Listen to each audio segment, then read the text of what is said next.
My research focuses on the civil rights movement and the intersection of sports and race and politics. Even more specifically, I deal with the city of St. Louis, and athletes all across the sports spectrum begin to add their voice to the civil rights movement.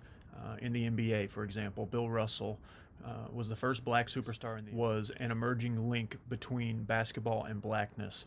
My graduate advisor at the University of Memphis, Dr. Aram Gadzouzian, wrote about this in his book King of the Court. In Not the Triumph but the Struggle, Amy Bass discusses the 1968 Mexico City Olympics with the famous one glove salute from John Carlos and Tommy Smith on the medal stand. She situates the black athlete into the civil rights context. Series of articles in Sports Illustrated written by Jack Olson entitled The Black Athlete, A Shameful Story. He highlights some of the conditions that black athletes experience. He focuses on the St. Louis football Cardinals.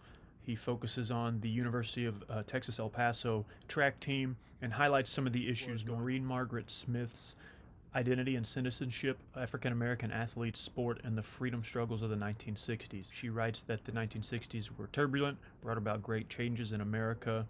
Sports became a viable forum for athletes to use their voice in a nation struggling with race relations. Her methodology studies the role of athletes and their voice as part of a larger conversation of self-definition and identity.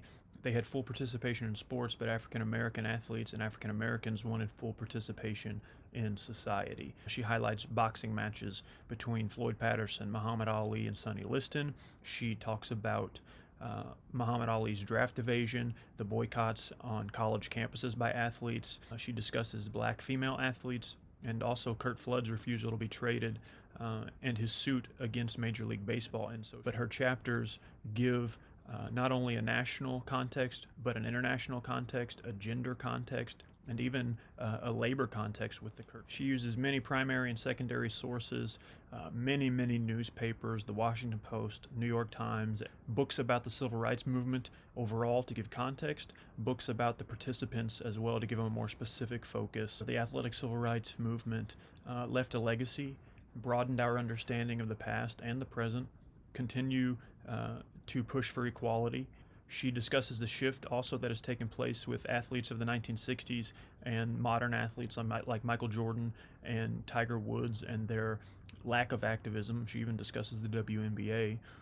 She laments that the 1960s were an awakening for athletes and that the modern athletes have fallen back asleep. Now, this was written in 1999, so it must be noted in light of the NBA, MLB, and NHL boycotts that have taken place as recent as this week, that her attitude about this might have shifted.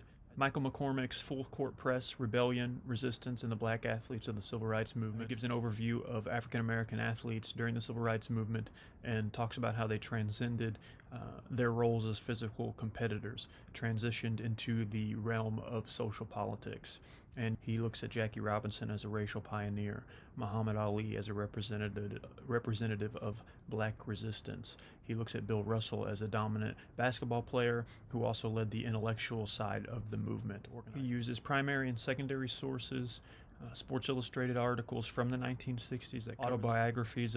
He has letters and newspaper articles included as well, many secondary books and articles. While some assumptions about African American athletes still persist, these movements and these choices by athletes during the 1960s were necessary and important in moving the conversation of equality and race relations forward, and shows in the process that athletes became a cultural and social symbol. And so while there are still efforts that need to be taken, much progress was made. The main question that I ask and that has led and guided my research is, where does all of this fit within the larger narrative of the civil rights movement? Athletes on a national and international stage. It will give good context for me as I take these same questions and center them on a local stage in St. Louis.